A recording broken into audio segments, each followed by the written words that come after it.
Okay, everybody, welcome back. And today we're in Chapter 7, Qualitative Research Tools. Now, the book begins with a question, what's in the van? And this is, of course, alluding to the footwear that's popular today.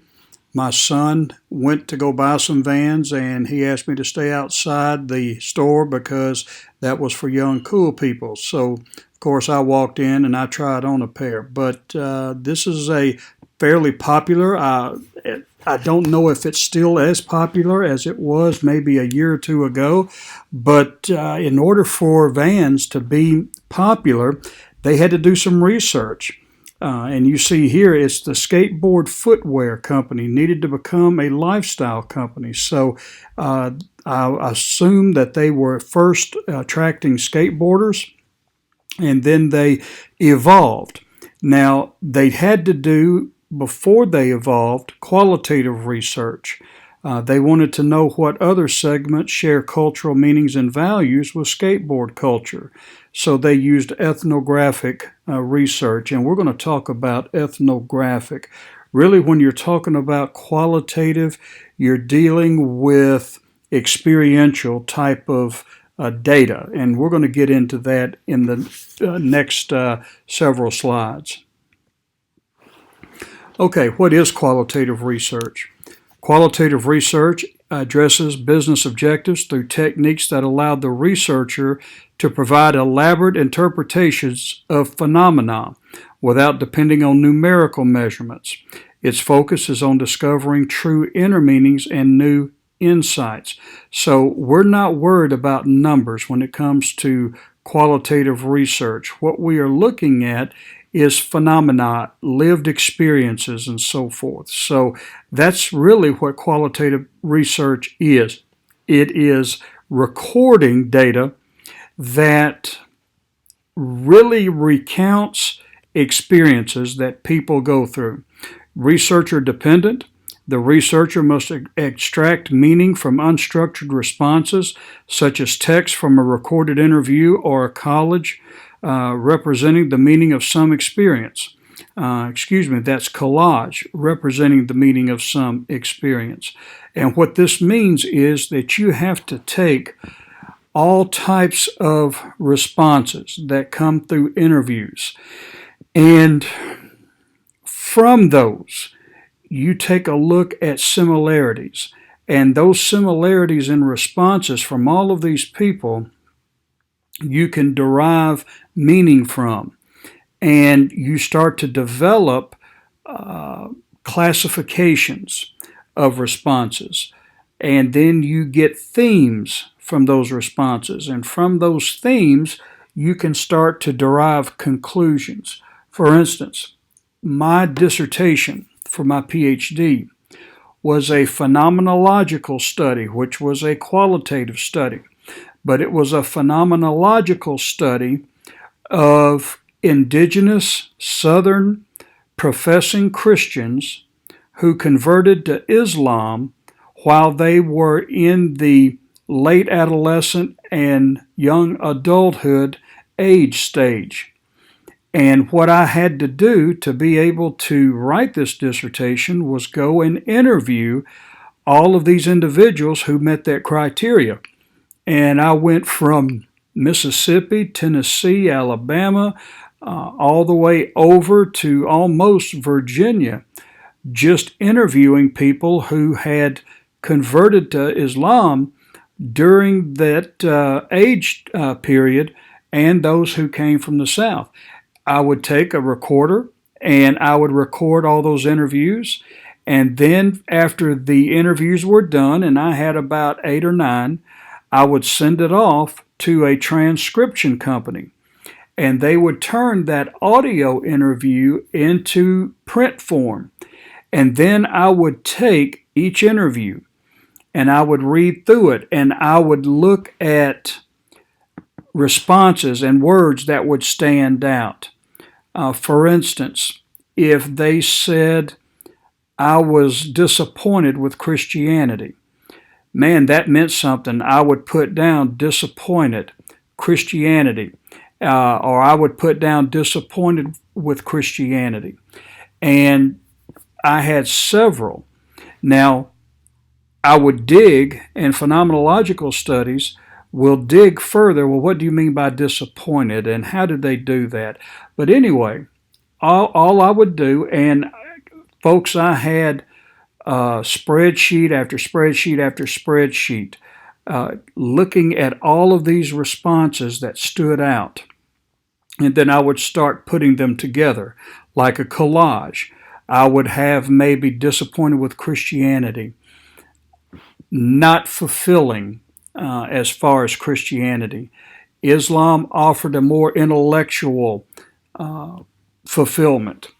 These would be all different types of categories that I would place on a sheet of paper, and everybody who responded like that, I would put those responses down. So I had to eventually, once I did all of that, and it did take a long time. There are companies that will do that now, but they are very expensive, and I couldn't afford it. But once you have all of those things listed, then you can start to look at themes.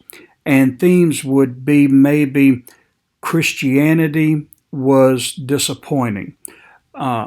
So you would take a look at maybe that as a theme, and you might look at Islam offered intellectual fulfillment. That would be maybe a theme. And then from there, you could start drawing your conclusions. So it is very time consuming, but it gives you the actual feelings and experiences that these people are going through. It's useful when you're having difficulties developing specific and actionable decision statements or research objectives. The research objective is to develop a detailed and in-depth understanding of the phenomenon. The research objective is to learn how a phenomenon occurs in its natural setting, or to learn how to express some concept in colloquial terms. The behavior the researcher is studying is particularly context dependent, and a fresh approach to studying the problem is needed. So there are uses, and it is useful when it's applied like this. Now, quantitative research deals with statistics. You're measuring things. You may look at the overall GPA of college seniors at Mid-America as opposed to maybe Southwest Seminary and so forth. And you would have to tabulate those GPAs and the number of students, and what you would have would be quantitative, which is numerical data. Qualitative is exploratory. Quantitative is descriptive and conclusive. Qualitative is exploratory. It asks a broad range of questions. It has a subjective interpretation instead of a statistical analysis.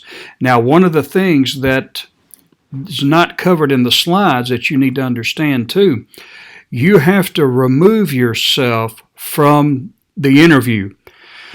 That means any bias you might have, you have to get rid of, because your bias may contaminate the actual research itself. Let's say, for instance, you are a Christian, and hopefully you are, and I am.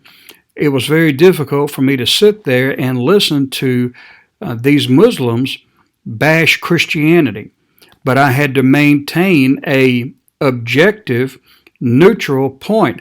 I was the research observer.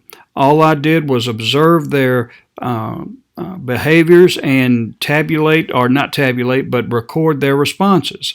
So that's qualitative research, and they call it apogee. Apogee is a term that is used for those who have to remove their personal biases and prejudices and opinions from the interview. The only thing you care about is to get what they have to say down in a recorded format, and you can take a look at those responses. Now, qualitative data that are not characterized by numbers, but rather textual, visual, or oral, Qualitative data focuses on stories, portrayals, characterizations, where quantitative data looks at phenomena by assigning numbers, and we talked about that. Now, there are different orientations of qualitative research. Phenomenology is it does originate in philosophy and psychology. Ethnography originates in anthropology. Grounded theory originates in sociology. And case studies originate in psychology and in business research. So those are the different orientations of the type of qualitative research that you can choose to engage in. Now, what is phenomenology? Philosophical, these are hard kind of words, but it's a philosophical approach to studying human experiences based on the idea that human experience itself is inherently subjective and determined by the context in which people live. It seeks to describe, reflect upon, and interpret experiences, and it relies on conversational interview tools. You can't just watch a person and do a phenomenological study. You have to be able to engage with that individual to find out what that person is feeling or how they interpreted events or what got them to the point that they are now. Hermeneutics is an approach to understanding phenomenological analysis of text through which a person tells a story about him or herself. And the hermeneutic unit is a text passage from a respondent story that is linked with a key theme from within the respondent story or provided by the researcher. So hermeneutics is what I did after I got the written text of all of those interviews. I started to analyze the text, and a story came out of those interviews that I was able to put together and, of course, write my dissertation. Ethnography. It represents ways of studying cultures through methods that involve becoming highly active within that culture. So you are a participant who observes. An ethnographic research approach where the researcher becomes immersed within the culture that he or she is studying and draws data from his or her observations. There was a woman who studied gorillas in Africa. And her first name was Jane. I can't remember her last name right now, but she lived with gorillas and she observed how they behaved. Now, that's not like our culture, but there are people who go in and they study cultures by living with the people. There are people who have lived with cults and have recorded how cult members live. I've seen people with studies of biker gangs. Also, there are people who will go and they will study religious denominations and so forth and followings. And the person who was with Vans, when they did their research, they went and they immersed themselves in the culture of people who would use that product. So ethnography is really getting in there, rolling up your sleeves, and experiencing life with these individuals. Grounded theory. That's an inductive investigation in which the researcher poses questions about information provided by respondents or taken from historical records. Now, really what you're doing there is asking questions to him or herself and repeatedly questions the responses to derive deeper meanings. And that's what I was doing. I was looking at, let's say, for instance, they were not happy with Christianity. Well, I would ask the same questions. What's happening here? And how is it different from Islam? Why is it that Christianity could not provide what Islam was providing and so forth? So I went deeper than just what I was reading. I was asking more questions, more in-depth questions to myself, and started going after that from that angle. Now, case studies. Case studies are documented histories of a particular person, group, organization, or event. Typically, in business, you'll find case studies on businesses. And themes are identified by the frequency with which the same term or a synonym arises in the narrative description. I did some research on some religious institutions, colleges, and I would take those colleges and how they operated and maybe the methodology that each one used, and those were individual case studies.